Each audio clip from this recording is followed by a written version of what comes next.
थप्पड़ कांड थमने का नाम नहीं ले रहा है। कल प्रियदर्शनी और आज सादत अली जो कि ओला कैब ड्राइवर थे उनको पुलिस ने बुलाया और उनसे मामले के बारे में जानकारी ली। सादत अली मेरे साथ मौजूद हैं। सादत, आपका स्वागत है आज तक पर। आ, समझ सकता हूँ कि काफी जो दिन हैं वो बीते हैं, जो आपके काफी कठिन दौर से गुजरे हैं। 10 दिन का समय हो गया है। सबसे पहले तो मुझे आज बताइए कि आज पुलिस के पास आप गए, क्या बातचीत हुई वहां पर, क्या बोला गया? सर ने मुझे बुलाया, कहने लगे कि टेक्निकल आपका गाड़ी का वो मुआयना कराना पड़ेगा, और गाड़ी की आरसी और इंश्योरेंस का पेपर और मेरा डीएल ड्राइविंग लाइसेंस, ये तीनों चीज़ें मैंने सर को दे दी हैं। गाड़ी वहाँ मेरी जमा हो गई है और वो कल तक मेरी गाड़ी मुझे रिटर्न कर देंगे सर। और कुछ उन्होंने बताया कि कार्रवाई कहाँ तक पहुंची है? आपने पूछा उनसे अरेस्ट वगैरह के लिए? वो सब तो मैंने उनसे पूछा था, मगर अभी बताया कुछ नहीं है।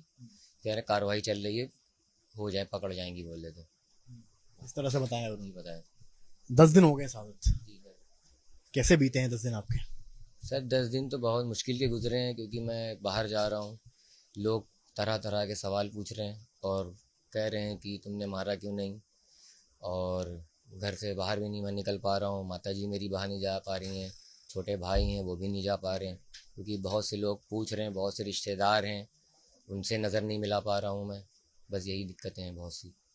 क्या जो लोग मिल रहे हैं आपसे क्या पूछ रहे हैं स्पेसिफिकली? यही पूछ रहे हैं कि क्या हुआ था, कैसे हुआ ये सब, तुम तो इतने सही लड़के हो, तुमने तो कभी ऐसा कुछ मैंने सुना नहीं, मगर वीडियो में देखा कि तुम सिर्फ मार खा रहे हो। सबने का वीडियो तो वायरल पूरा हो गया, पूरी दुनिया सर देख रही है ये चीज़ कि मैं बेकसूर हूँ या नहीं बेकसूर हूँ।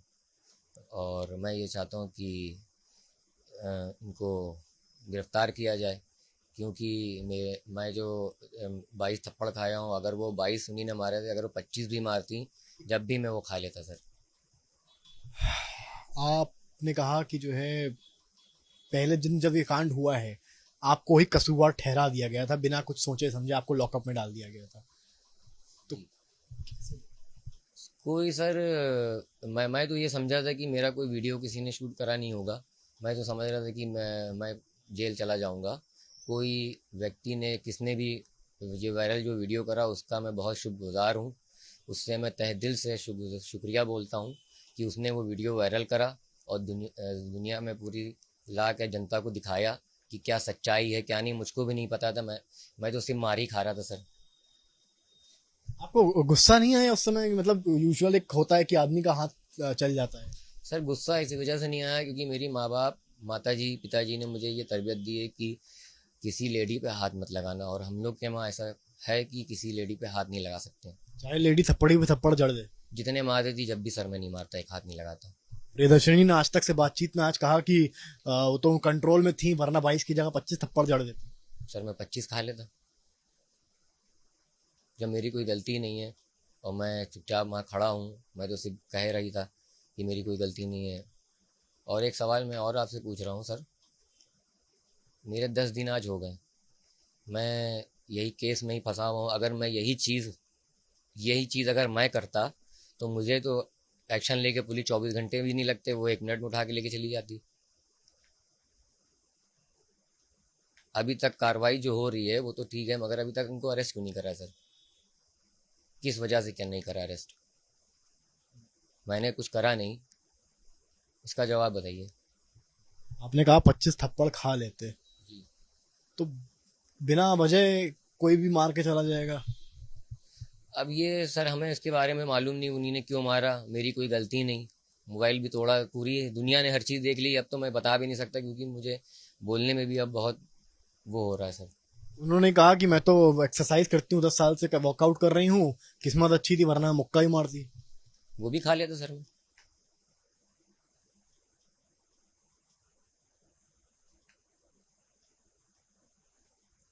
अब तक जब तक सर मुझे इंसाफ नहीं मिलता तब तक। प्रियदर्शनी बहुत अभी भी कॉन्फिडेंट हैं और उनको जरा सा भी रिग्रेट नहीं है। जो भी उन्होंने किया वो जस्टिफाई कर रही हैं। उन्होंने ये तक कहा कि जो है आपने उनकी मॉब लिंचिंग करी है। मैंने तो सर कुछ नहीं करा, मैं तो सिर्फ मार खाया हूँ। जनता ने पूरी हर जगह पे ये वायरल हो गया है। मुझे ये भी नहीं मालूम था, मेरे रिश्तेदारों ने भी फ़ोन करा है, सब लोगों ने, उनको भी ये चीज़ पता चल गई है। बहुत से सवाल उठे हैं। अब मैं किस किस को बताऊं सर ये चीज़ें। आप पहले नहीं थे, आपके पहले भी कई लोग निशाना बन चुके हैं। एक बाइक, उन्होंने बताया एक बाइकर को उन्होंने बहुत मारा था ऐसे ही। इसके बारे में सर मुझे पता नहीं, क्योंकि मैं तो घर ही में ही हूँ और अपनी दिक्कतों में ही हूँ जना। मॉब लिंचिंग को लेकर कैसे देखते हैं आप? मॉब लिंचिंग बहुत बड़ा आरोप होता है। लिंचिंग मतलब घसीट के मारना। सर मैंने तो ना घसीटा ना मैंने हाथ लगाया, मैं तो वहाँ सिर्फ खड़ा ही था। दुनिया ने देखा कि मैंने कोई हाथ नहीं लगाया। वो ऐसा क्यों कह रही कि मॉब लिंचिंग मैंने मतलब खींच के हाथ पकड़ के मैंने मारा? ऐसा कुछ नहीं हुआ सर, दुनिया ने देखा, फुटेज है उसमें देख लें सब। मेरे पास तो सबूत है ना सर, वो चीज़ दुनिया ने सब चीज़ देख ली है। अब फैसला ये जो है जनता ही बताएगी। सादत, 30 जुलाई की जिंदगी और 31 जुलाई के बाद की जिंदगी में कितना फर्क आप महसूस कर रहे हैं? पहले के जो दिन थे सर वो बहुत सही थे। अब ये जो दिन आ रहे हैं बहुत कठिनाई के दिन हो रहे हैं। क्या मैं अंतर है? सामना नहीं कर पा रहा हूँ। क्या अंतर है? बहुत अंतर है सर। जैसे पहले की जो ज़िंदगी थी, सुबह उठना, मैं अपनी गाड़ी लेके चलाता था, मम्मी कॉल करती थी कि गाड़ी मेरा बेटा आ रहा है, खाना लगता था, सब साथ में बैठ के खाते थे। आज जो ऐसा हो रहा है कि मैं वो चीज़ भुला ही नहीं पा रहा हूँ। माँ भी, जब खाना खाता हूँ मेरी माँ के आंसू आ जाते हैं। भाई देखता है, मेरी वाइफ है, बच्चे मेरे छोटा है वो भी समझ गया ये चीज़ कि पापा को किसी ने मारा। मैं उसको कैसे समझाऊँ? बच्चे की क्या उम्र है आपके? 6 साल सर। कुछ बोला आपसे वो? बोला, कहने लगा कि बेटा पापा बाबा ये आपका वीडियो आ रहा है। तो मैंने उसको समझाया कि बेटा वो लेडी थी, तो मैंने कोई गलती नहीं करी, मुझे मारा उन्हीं ने। तो वो कहने लगा कि पापा इनको सज़ा दे मिलानी दिलनी चाहिए, बच्चा बोल रहा है। हमने फिर उसको हैंडल कर लिया अपने हिसाब से। कैसे हैंडल किया? माँ मेरी जो वाइफ है उन्हीं ने समझाया बेटे को, बच्चे को अपने। कैसे फेस कर पा रहे हैं फैमिली को इन सब चीजों के बाद? सर बिल्कुल हो नहीं पा रही इस समय, क्योंकि देख ही रहे हैं, क्योंकि इस तरह तरह के सवाल हो रहे हैं और हम क्या आपको बताएं। डिनर आप लोग साथ में करते हैं? जी सब लोग बैठ के करते हैं। मैंने तो जब से ये हुआ है 3-4 दिन से तो मैंने खाना भी नहीं खाया था, बस सुबह का नाश्ता और रात में थोड़ा खाना, दिल ही नहीं लग रहा खाने के लिए। वाइफ को गुस्सा आया? वाइफ को भी गुस्सा आया, मगर वो, उनको पता है कि मैं ऐसा कर नहीं सकता, उन पे मेरे पे बहुत भरोसा है उन पे। आपने बताया आपकी माँ रोने लगी। जी माँ तो बहुत रोने लगी। असल में मेरी माता जी जो हैं असल बात उनके प्रॉब्लम है, हार्ट पेशेंट भी हैं, बहुत सी दिक्कतें उनके, क्योंकि ओल्ड हो गई हैं ज़्यादा, मतलब ज़यीफ़ हो गई हैं। इस वजह से वो हमारे घर में मतलब हमने ये बताया है कि माँ को अपना मतलब कोई चीज़ नहीं बताया। जब उनको पता चला, असल में असर में वो मेरी माँ है, उनको तो पता ही चल गया। अब उनको समझाया, वो तो बहुत रो रही थी, गले मिल के बहुत रोई और खाना पीना नहीं खा रही, वो तो बेहोश हो गई थी, क्योंकि उनकी ज़री सी तबीयत ख़राब होती तो वो बेहोश हो जाती माता जी मेरी। आपके माँ के आंसुओं का क्या हिसाब होगा? माँ के आंसुओं का हिसाब ये है, माँ मेरी ये चाहती है कि उस लड़की को सज़ा दी जाए। उसने गलती करी है, आज हमसे ये गलती करी उसने, कल किसी और से ना करे, बस। प्रियदर्शनी ने और भी कई बातें बोली हैं आज। प्रियदर्शनी ने कहा है कि पूरी गलती आपकी है, हमारी मेरी कोई गलती नहीं, मुझे फंसाया जा रहा है। लूट को लेकर स्पेशली उन्होंने कहा कि मैं इतना पैसे की कमी मेरे पास नहीं है जो मैं पैसे लूट। सर देखिए, लूट का मतलब ये, मैं जो हूँ, जब गाड़ी पे मैंने सिग्नल पे जब गाड़ी रोकी थी, तो जो ओला ड्राइवर होते हैं वो बेल्ट लगाए होते हैं, सीट बेल्ट।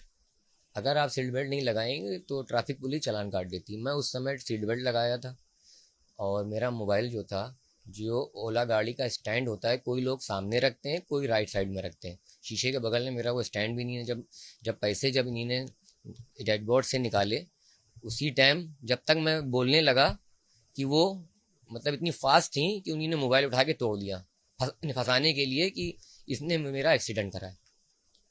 ये हुआ था मसला। पैसे? पैसे भी नहीं निकाल लिए थे।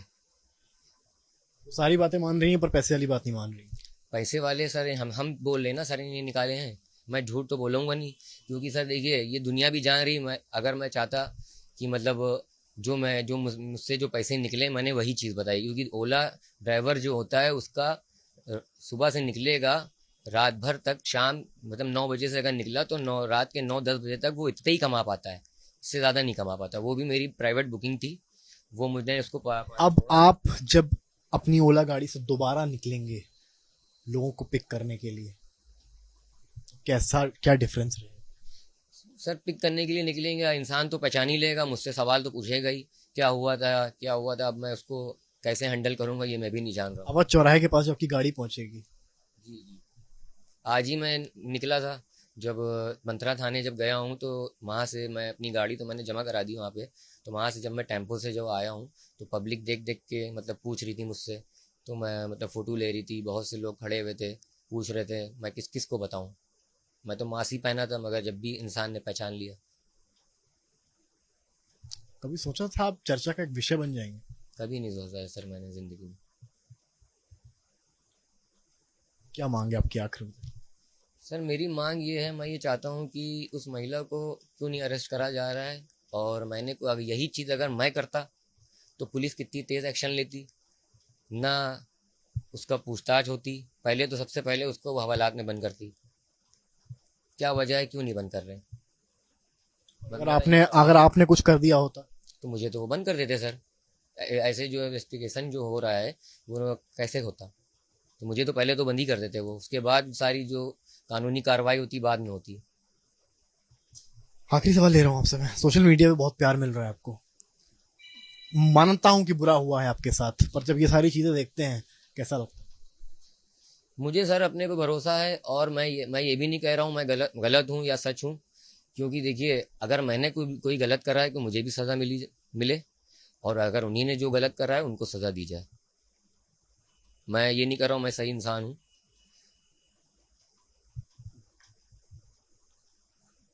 शुक्रिया। तो ये थे हमारे साथ सादत अली। इनका कहना है कि अगर प्रियदर्शनी 25 थप्पड़ भी मारती या घूसे भी मारती तो एक सहन कर लेती, क्योंकि इनको संस्कार नहीं मिले हैं। फिलहाल अपडेट यहाँ से ये है कि आज पुलिस ने इनसे बातचीत करी है और अब इनकी गाड़ी का टेक्निकल मुआयना होगा। हमारे देश में कई ऐसे ज़रूरतमंद लोग हैं जिनकी मदद की गुहार आपके कानों तक नहीं पहुंच पाती। न जाने कितने ही ऐसे बेबस लोग हैं जो मजबूर हैं पैसों के साथ। आपकी एक थोड़ी सी मदद इनकी ज़िंदगी बदल सकती है। तो डोनेट करने के लिए या बाकी जानकारी के लिए आप नीचे दिए गए डिस्क्रिप्शन पर क्लिक करें।